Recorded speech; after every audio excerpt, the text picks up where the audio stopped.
এখন আমরা দেখব হচ্ছে কালার চেঞ্জটা কিভাবে করে। তো আমরা প্রথমে আমি ট্রাই করি যে ধরেন লিপস্টিকের কালারটা চেঞ্জ করতে চাচ্ছি, এই কুইক সিলেকশন টুল দিয়ে আমরা যেটার কালার চেঞ্জ করতে চাই।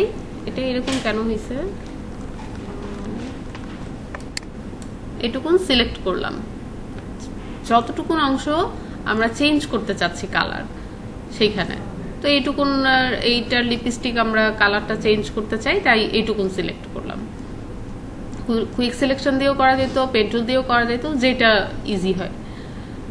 তারপর যেটা করব, এইখানে একটা অপশন আছে যে অ্যাডজাস্টমেন্ট লেয়ারে এখানে অনেকগুলো অপশন আছে। তো আমি স্যার যেহেতু আমাকে বলছিলেন যে আপনাদের কালার চেঞ্জিং শিখাইতে, কালার নিয়ে দেখাইতে, তো এইগুলো আস্তে আস্তে জানা যাবে। তো হিউ স্যাচুরেশন যেটা এখানে যেটা করবে, আপনি যে অংশটুকু সিলেক্ট করছেন, হ্যাঁ দেখেন এই যে এখানেও কিন্তু মাস্ক হয়ে আছে, দেখছেন অ্যাডজাস্টমেন্ট লেয়ারের এখান থেকে নিলে এটা মাস্ক হয়ে যাবে, এবং ওই যে সাদা অংশটুকু তার মানে ওইটুকুন সিলেকশন দেখা যাচ্ছে না, একটুখানি সাদা দেখা যাচ্ছে কিন্তু এটুক সিলেক্ট, তার মানে ওইটুকু নিয়ে আমরা কাজ করব। তো এইখান থেকে যদি আমি কালার চেঞ্জ করে দেই তাহলে কিন্তু কালারটা চেঞ্জ হয়ে যাচ্ছে, ঠিক আছে। এটা লাইট, প্রথমে হিউ মানে হচ্ছে এক্সাক্ট আমি কোন কালারটা নিতে চাচ্ছি, এটা হচ্ছে হিউ। আর লাইট হচ্ছে কতটুকু লাইট জিনিসটা কি, কতটুকু ডিপ করব। হ্যাঁ, স্যাচুরেশনটা হচ্ছে কতটুকু হালকা বা কতটুকু গাঢ় হবে জিনিসটা। হ্যাঁ, যেমন এই কালারটা আমি যদি আরো দেই, এটা একদম খুব পপ করবে কালারটা, আবার হালকা দিলে একদম ম্যাটম্যাটে হয়ে যাবে। এই জিনিসটা হচ্ছে স্যাচুরেশন। তো ধরেন আমি এই কালারটা করতে চাচ্ছি, দেন হয়ে গেল, দ্যাটস ইট।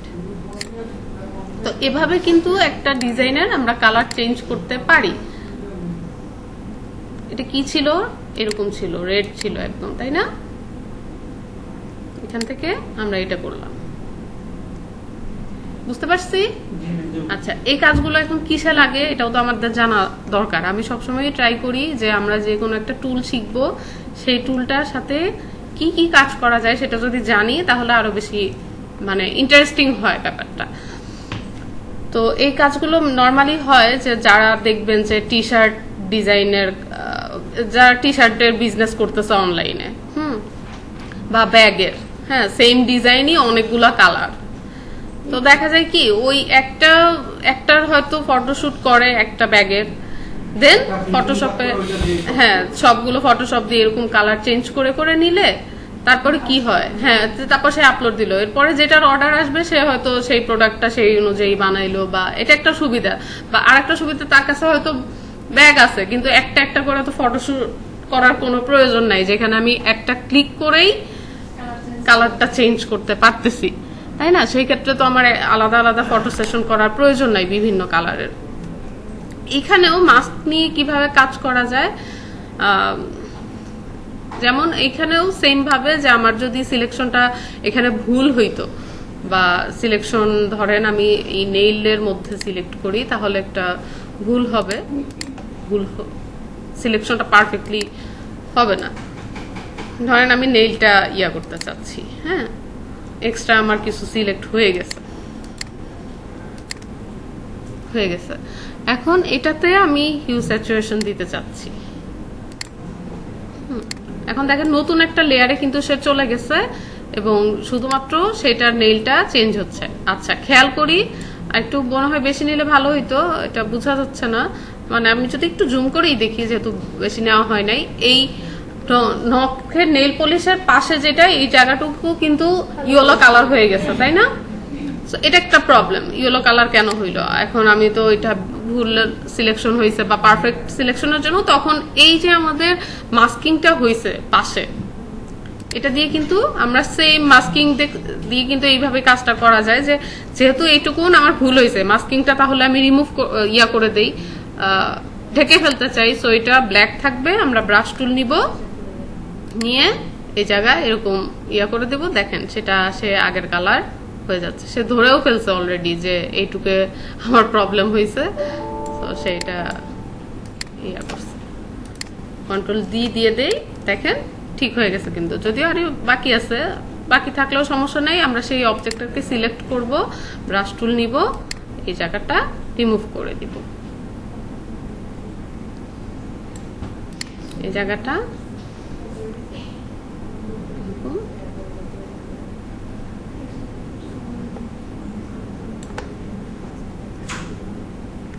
বুঝতে পারছি? ক্লিয়ার? তো ইজি না জিনিসটা? যে এবং মাস্কিংটা আসলে ফটোশপের আপনাদের যে কোনো এডিটিং এর জন্য এই মাস্কটা প্রয়োজন আছে, যে কোনো কালার চেঞ্জ, হ্যাঁ কালার চেঞ্জের জন্য, এবং আই ড্রপার টুল দিয়েও আমরা সিলেক্ট করতে পারি যে কোনো কালার, এগুলোও করা যায়। তো এইটাই আমরা একটু প্র্যাকটিস করি। আমরা একটা এক কালারের একটা ব্যাগ নামাইতে পারি, সেটার কালারটা চেঞ্জ করে আমাকে একটু দেখান। একদমই সোজা কাজ। কিন্তু কার্ডটাকে যদি আমি কালার চেঞ্জ করতে চাই, সেক্ষেত্রে কি করব, এই কার্ডটাকে প্রথমে আমার সিলেক্ট করতে হবে, তাই না? তো আমি কুইক সিলেকশন দিয়ে সিলেক্টটা করি।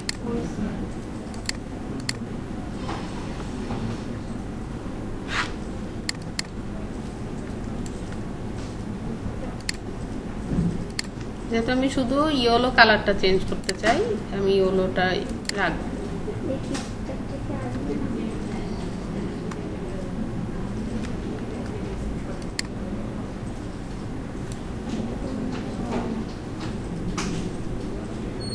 এক্সট্রা যা সিলেকশন হয়েছে সেগুলো আমরা রিমুভ করে দিব।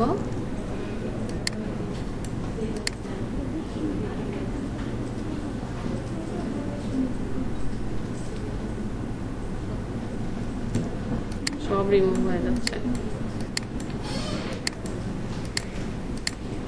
আচ্ছা সমস্যা নেই, ওটার কালার চেঞ্জ হলে আমরা ওইটা মাস্কিং করে দিব। হ্যাঁ না, এটা মনে হয় এটা পেন টুল দিয়ে করতে হবে, আলাদা না, অবজেক্টটা আলাদা, পেন টুল দিয়ে সিলেক্ট করতে হবে। আচ্ছা এই কার্ডটার যে সমস্যা, এই জায়গাটায় আমাদের কুইক সিলেকশন দিয়ে এটা করা যাবে না, এটা পেন টুল দিয়ে সিলেক্ট করতে হবে। আমরা পেন টুল দিয়ে তো সিলেকশন পারি না। এখন যেটা করব, হিউ স্যাচুরেশনে চলে যাব, অ্যাডজাস্টমেন্ট লেয়ার থেকে হিউ স্যাচুরেশন। হিউ স্যাচুরেশনে যে যতটুকু অংশ সিলেক্ট হয়েছে, এখানে আমার মাস্কিং হিসাবে চলে আসছে, এই যে সাদা দেখাচ্ছে, তার মানে ওইটুকু অংশ সিলেক্ট হয়েছে। হিউ মানে বলছিলাম যে এক্সাক্ট কালারটা আমি নিতে চাই, সেটা হচ্ছে হিউ। আর স্যাচুরেশন হচ্ছে কালারটা কতটুকু গাঢ় বা হালকা আমি দেখতে চাই সেটা।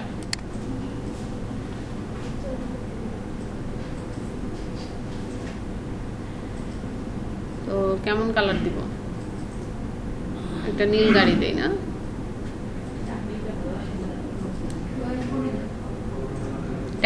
ট্যাক্সি হয়ে যাবে।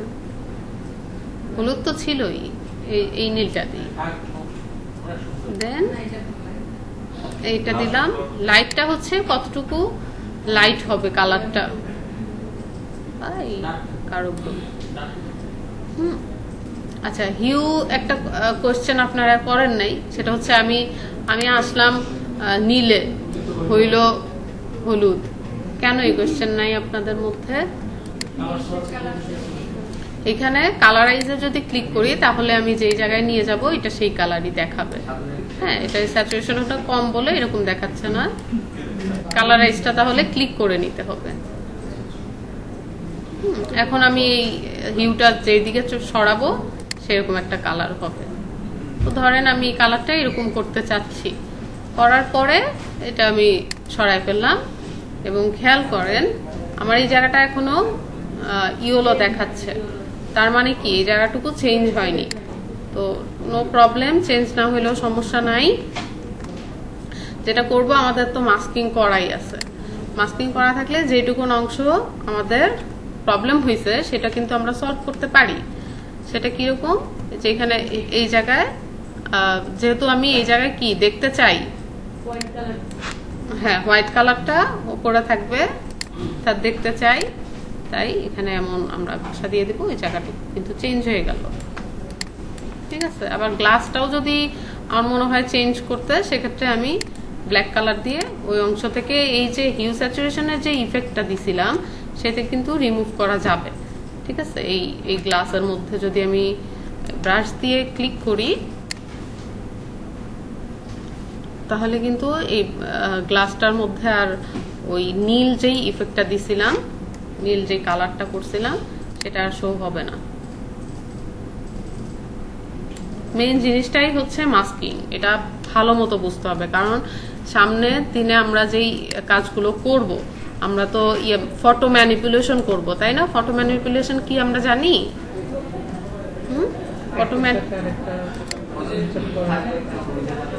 ফটো ম্যানিপুলেশনের কাজগুলো করার সময় কিন্তু এই মাস্কিংটা খুব ভালো মতো জানতে হবে, নইলে হবে না। অনেকগুলো ছবি, হ্যাঁ আমি একটু ফটো ম্যানিপুলেশন দেখি।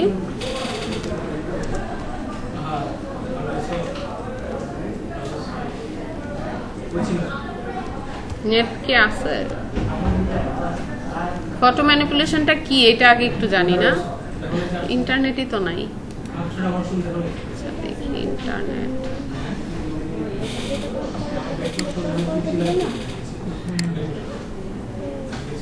ফটো ম্যানিপুলেশনটা হচ্ছে যে অনেকগুলো ছবিকে একটা ছবিতে কনভার্ট করা, এবং এটা রিয়েল কোনো ছবি না, বাট যেন দেখতে রিয়েলিস্টিক লাগে, হ্যাঁ, বা দেখতে যেন রিয়েল মনে হয়, সেটাই হচ্ছে ফটো ম্যানিপুলেশন। এই টাইপের কাজগুলো আপনারা দেখবেন প্রোডাক্ট ডিজাইনে বেশি করা হয়, তাই না?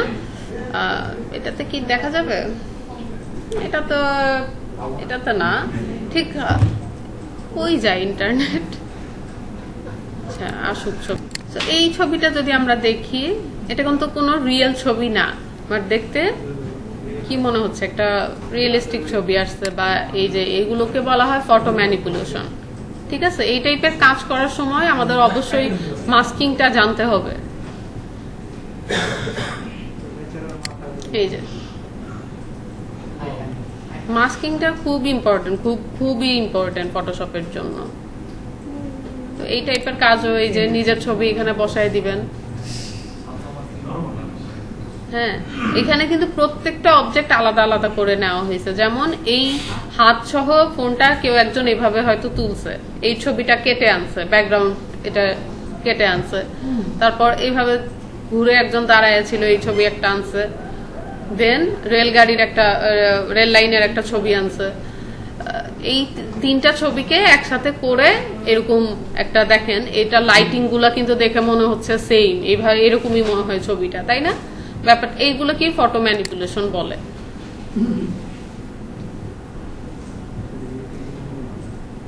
এই কাজগুলো জানতে আমাদের মাস্কিংটা বুঝতে হবে, তো করেন।